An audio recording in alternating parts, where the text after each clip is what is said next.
Welcome to the History AI podcast, where the past comes alive, with facts, anecdotes, and a dash of humor.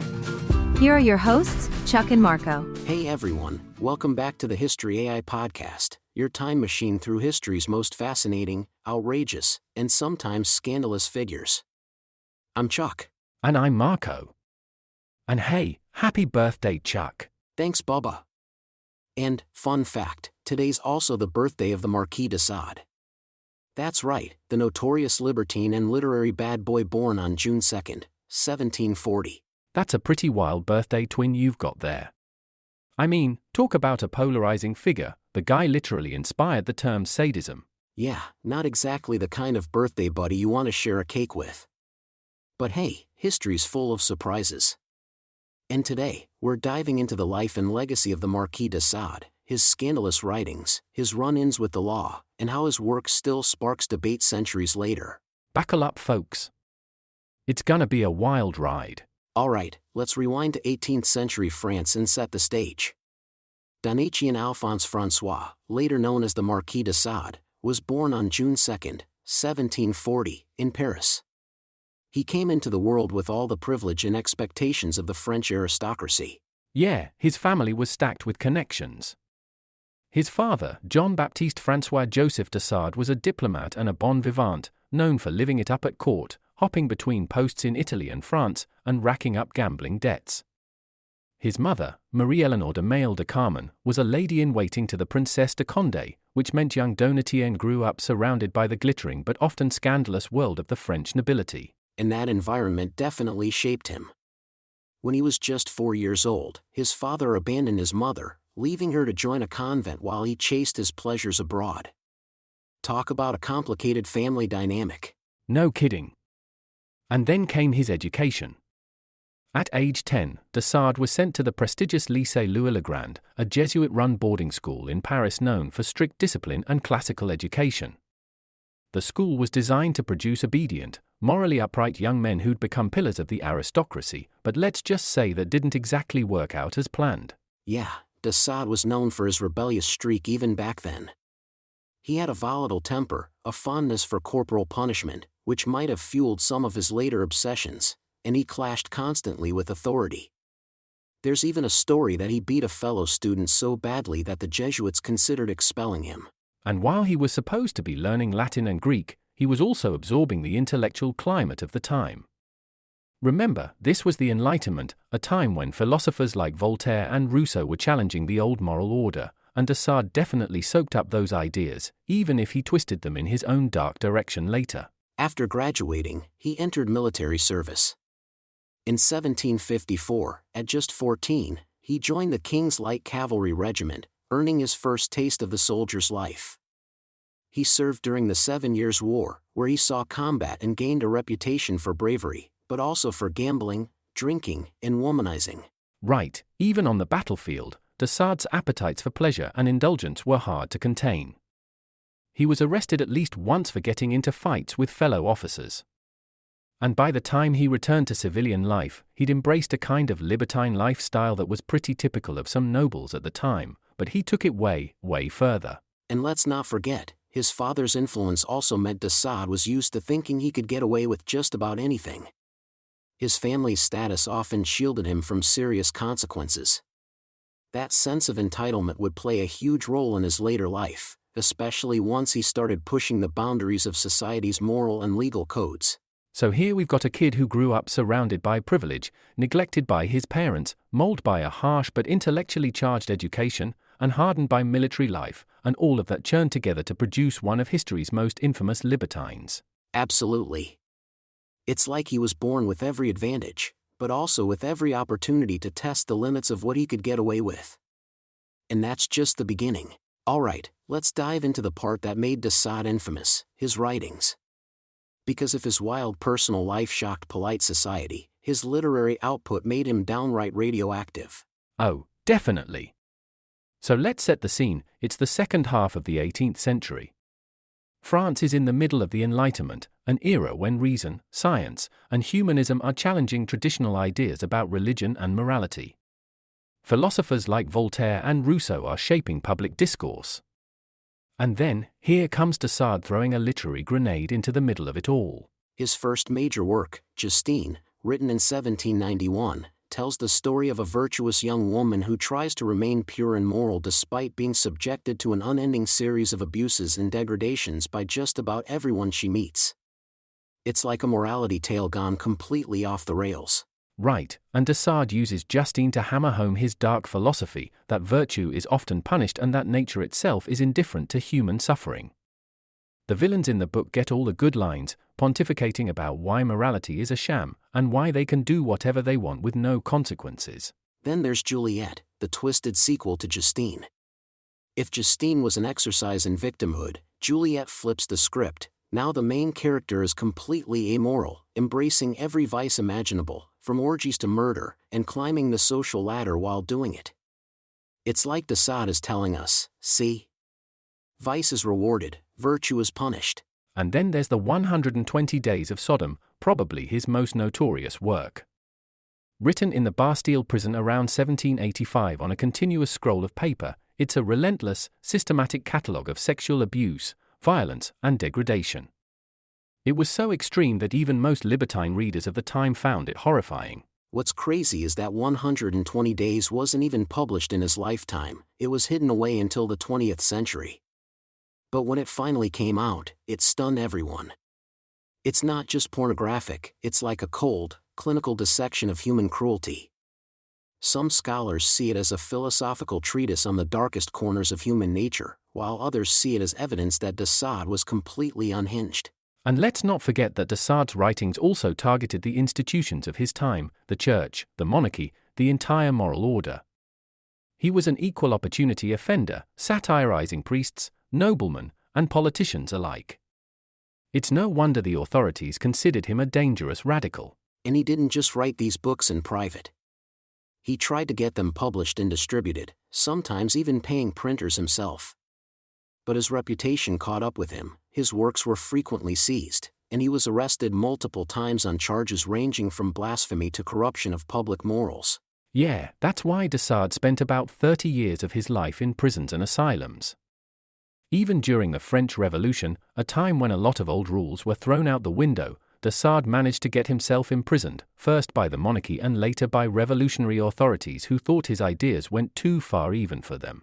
And here's the thing, while de Sade's writings were scandalous, they also attracted a weird kind of fascination. Some readers were horrified, but others were intrigued by his philosophical questions. Is morality just a social construct? Are humans naturally violent and selfish? What happens when all restraints are removed? And that's why de Sade has been so influential, not just in literature, but in philosophy, psychology, and even politics. Thinkers like Nietzsche, Freud, and Foucault all grappled with de Sade's ideas in some way. So in a way, de Sade's infamy is his legacy. His writings dared to ask the questions most people were too scared to even think about, even if the way he asked them was pretty disturbing. And that's why, more than 200 years later, we're still talking about him.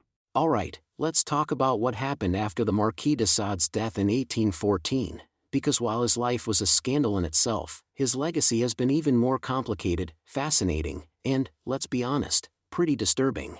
For sure. After de Sade died at the Charenton Asylum, where, ironically, he staged plays for the other inmates, his family basically tried to erase him from history. His son was so embarrassed by his father's reputation that he ordered the destruction of his unpublished manuscripts. Luckily, or maybe unluckily, depending on how you see it, some works like the 120 Days of Sodom survived by sheer chance, hidden away in a secret compartment at the Bastille. Right. And for most of the 19th century, de Sade was this shadowy figure. The very name de Sade became synonymous with sexual cruelty and perversion. That's literally where we get the word sadism, defined by the dictionary as the tendency to derive pleasure from inflicting pain. And that's a pretty heavy legacy to leave behind. Exactly. But then came the 20th century, and suddenly, everyone wanted a piece of de Sade. The surrealists, like André Breton and Guillaume Apollinaire, saw him as a misunderstood rebel, a kind of anti-hero who dared to challenge the moral hypocrisy of his time. Apollinaire even called him the freest spirit that has ever lived. And that's when de Sade's writings started to get serious academic attention. Philosophers like Michel Foucault, whose book Discipline and Punish dives deep into the relationship between power, punishment, and social control, saw de Sade's writings as exposing the structures of power that shape our lives. Foucault argued that de Sade's writings weren't just smut, they were a radical challenge to society's moral codes, exposing how power operates in hidden ways. In The History of Sexuality, Foucault even suggests that de Sade shows us how sexuality and power are intertwined. And Freud, though less sympathetic, saw in de Sade's fantasies a window into the dark corners of the human psyche. He linked sadism with aggression and sexual development, though he definitely didn't endorse de Sade's actions. Freud wrote about the transformation of the drive for mastery into sexual pleasure, which he saw reflected in de Sade's work. And let's not forget the direct quotes that reveal just how radical de Sade's thinking was. In Juliette, for example, he wrote, "One must do violence to the object of one's desire. When it surrenders, the pleasure is greater."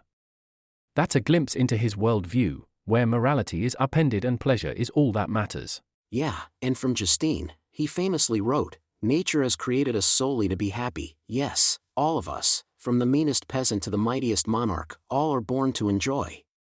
But his idea of enjoyment often meant trampling on every moral convention. And his most notorious work, The 120 Days of Sodom, is a relentless catalogue of human cruelty. One quote that chills me is, "The pleasure of others is always founded on the pain of some." It's like he's pointing a finger at the human condition itself. And that's part of why de Sade is still so controversial. Is he a philosopher exposing the dark side of human nature, or a monster who reveled in it? Scholars like Camille Paglia call him the most unreadable writer in the canon, but also admit he forces us to confront uncomfortable truths about violence and sexuality. And his impact on pop culture is huge too. Pasolini's Salo, or The 120 Days of Sodom, took de Sade's ideas and used them to critique fascism, showing how power corrupts and dehumanizes. It's one of the most disturbing films ever made, and it's a direct descendant of de Sade's writings. Even Marilyn Manson named an album The Golden Age of Grotesque, directly referencing de Sade's blend of art, sexuality, and violence. It's like de Sade keeps popping up wherever society wants to test the boundaries of what's acceptable. So, depending on who you ask, de Sade is either a literary terrorist, a philosophical iconoclast, or a monster, or maybe all three. And that's why his name still sends shivers down people's spines today. He's the dark mirror we hold up to ourselves, asking, what are we capable of when the rules are stripped away? Exactly. And that's what makes him so endlessly fascinating and so divisive. Love him or hate him, the Marquis de Sade isn't going away anytime soon. And that's why, over 200 years later, we're still talking about him, right here on the History AI podcast. And that, my friend, is the power of history. Amen to that. Well, that's all the time we've got for today's episode. And what a ride it's been, from the scandalous salons of 18th century France to the pop culture shockwaves that still reverberate today. I gotta say, Chuck, that's one heck of a birthday episode. You share your big day with the Marquis de Sade, the ultimate party crasher. Yeah, talk about sharing your birthday with someone who redefined the phrase life of the party. But hey, we wouldn't have it any other way here at the History AI podcast. Thanks to all our listeners for sticking with us through this fascinating, and sometimes downright disturbing journey. If you enjoyed the episode, please take a minute to leave us a 5-star review on your favorite podcast app. It really helps us grow and bring even more history's most fascinating figures to your ears. And remember, our episodes are evergreen, so even if you're binging us 6 months from now, the stories stay relevant. We'd also love to hear your topic suggestions. Hit us up on social media. Links are in the show notes. Oh, and don't forget to check out our new merch. We have mugs, shirts, and wall art to keep history close to your heart. The link's in the show notes. Thanks again for joining us on this birthday episode. Until next time, stay curious, stay informed, and maybe choose your birthday twin a little more carefully. Good advice. We'll see you next time on the History AI podcast. Happy birthday to me, and to the Marquis de Sade. Cheers, everyone.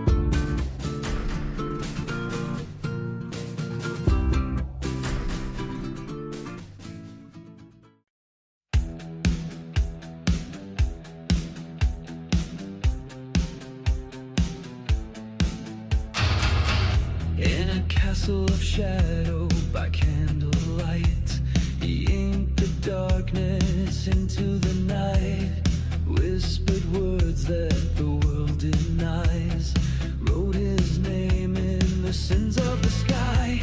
No saint, no hero, no king of grace, just a man unbound by a world's embrace.